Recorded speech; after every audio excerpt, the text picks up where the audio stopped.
Good morning friends, स्वागत आहे तुमचं माझ्या चॅनलवरती ज्याचं नाव आहे दीक्षा खैरनार। तर फ्रेंड्स, आज आहे गुढीपाडवा आणि सगळ्यांच्याच घरी खूप आनंदाचं आणि मस्त असं वातावरण आहे पूर्ण शहरामध्ये। तर हे बघा, आमच्या इथे पण सुद्धा खूप असं मस्त वातावरण आहे आणि सगळे असं मस्त मिरवणूक निघालेल्या आहेत सगळ्या। तर इथे प्रत्येक जण आपापल्या ग्रुपने इथे चलचित्र सादर करत असतो। तर ज्याला ज्या पद्धतीने वाटेल त्या पद्धतीने आपापल्या पद्धतीने इथे चलचित्र सादर केले जातात। तर इथे बघा, राम लक्ष्मण सीता आणि असे वेगवेगळे तिथे चलचित्र सादर करतात। दरवर्षी कल्याणमध्ये मिरवणूक काढली जाते आणि वेगवेगळ्या पद्धतीचे इथे चलचित्र सादर केले जातात आणि खूप छान पद्धतीने असं चलचित्र इथे सादर केले जातात, अगदी बघावेसे वाटतात।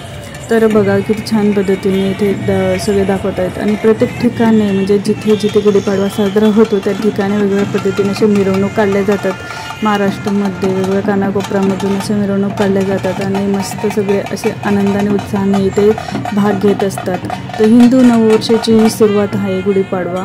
चैत्र प्रतिपदेपासून इथे नवीन वर्षाला सुरुवात होते आणि सगळेच हिंदूचे बंधू आहेत ते सगळे एकत्र येतात आणि मस्त असे आनंदात सगळं हा जो सण आहे गुढीपाडव्याचा तो मस्त असं साजरा करत असतात। तर वेगवेगळ्या पद्धतीने बघा, इथे महिला, त्यानंतर पुरुष, लहान मुलंसुद्धा आणि मस्त असं उत्साहाने भाग घेत असतात। महिला, पुरुष, लहान मुले इथे पारंपरिक पोशाखामध्ये येऊन इथे भाग घेत असतात आणि मस्त आनंदात एन्जॉय करत असतात। तर हा जो ग्रुप आहे महिलांचा तो याचं नाव आहे कल्याण मॉमीज। तर खूप छान असं एनर्जेटिक वाटत होतं आणि मस्त सगळे आनंदाने असं सहभागी झालेले आहेत तिथे।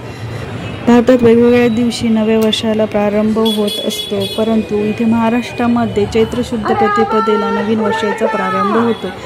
तर या दिवशी गुढी उंच उभारून बांबूची काठी तयार केली जाते आणि ती काठी स्वच्छ धुवून या काठीच्या वरच्या टोकाला तांबडं अथवा रेशमी असं वस्त्र किंवा साडी पण गुंडाळतात आणि काठीला कडुलिंबाची पाने जी असतात किंवा आंब्याची पाने किंवा ते लावतात आणि त्यानंतर फुलांचा हार आणि साखरेची जी गाठी असते त्याला आपण म्हणजे गावाकडे हैरा कंगन म्हणून सुद्धा ओळखलं जातं, तर ते लावतात आणि त्यावर ते काहीतरी एक धातूचं भांडी ठेवतात, उदाहरणार्थ तांब्या ठेवतात किंवा मग गडू काहीतरी जसं फुलपात्र वगैरे असं काहीतरी ठेवतात आणि ती गुढी मस्त असं तिची पूजा वगैरे करतात आणि गुढी दरवाजाच्या बाहेर असं ती वरती असं लावतात आणि त्या ठिकाणी खाली गुढीपाडव्याच्या म्हणजे गुढी जिथे उभारली जाते तिथे आपण रांगोळी काढतो। महिला जास्त तिथे रांगोळी काढतात आणि मस्त अशी गुढीची अक्षदा वगैरे लावून आपण पूजा करतो, निरंजन म्हणजे आरती वगैरे तिची करतो तिला।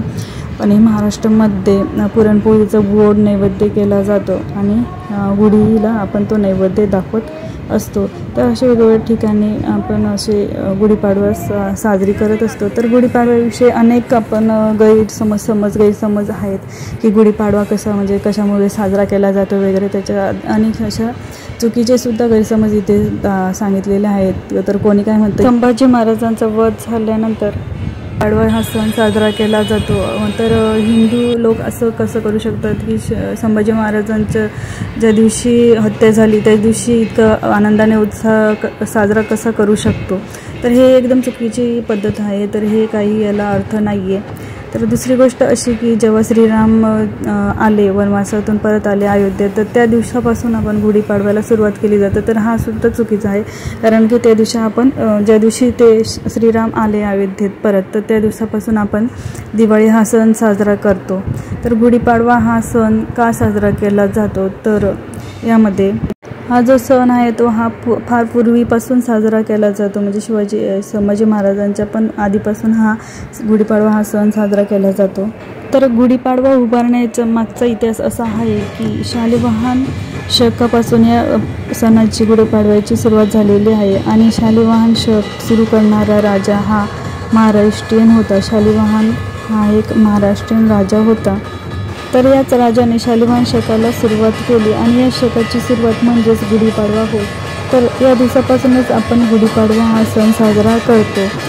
तर हा राजा जो होता तो सुरू करणारा पहिला महाराष्ट्रीयन राजा म्हणून आजही आपण त्या राजाचे महत्त्व आहे।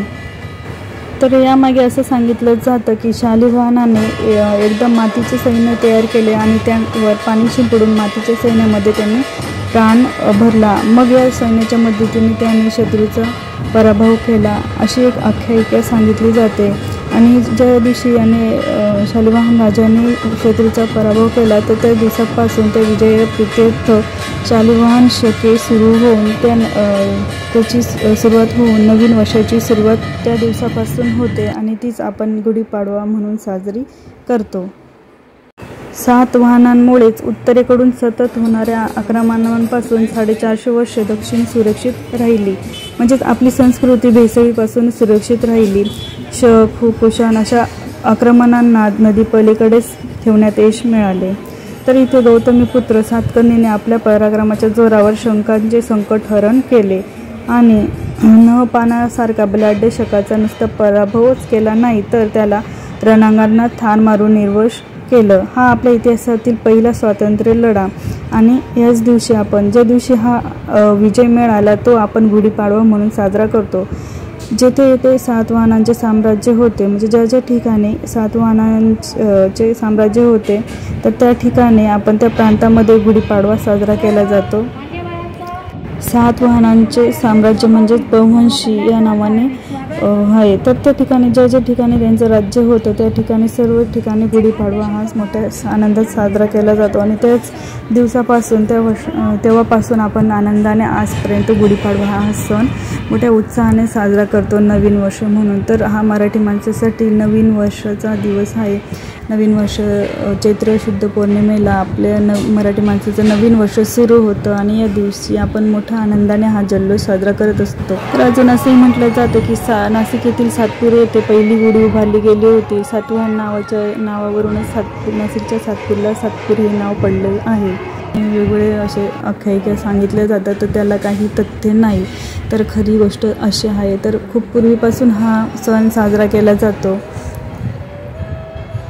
तर फ्रेंड्स, तुम्हाला जर माझे व्हिडिओ आवडत असतील तर व्हिडिओला लाईक करा, शेअर करा, कमेंट करा आणि चॅनलवरती नवीन असेल तर चॅनलला सबस्क्राईब करा आणि असेच नवीन व्हिडिओ पाहण्यासाठी माझे चॅनल भेट देत राहा. धन्यवाद.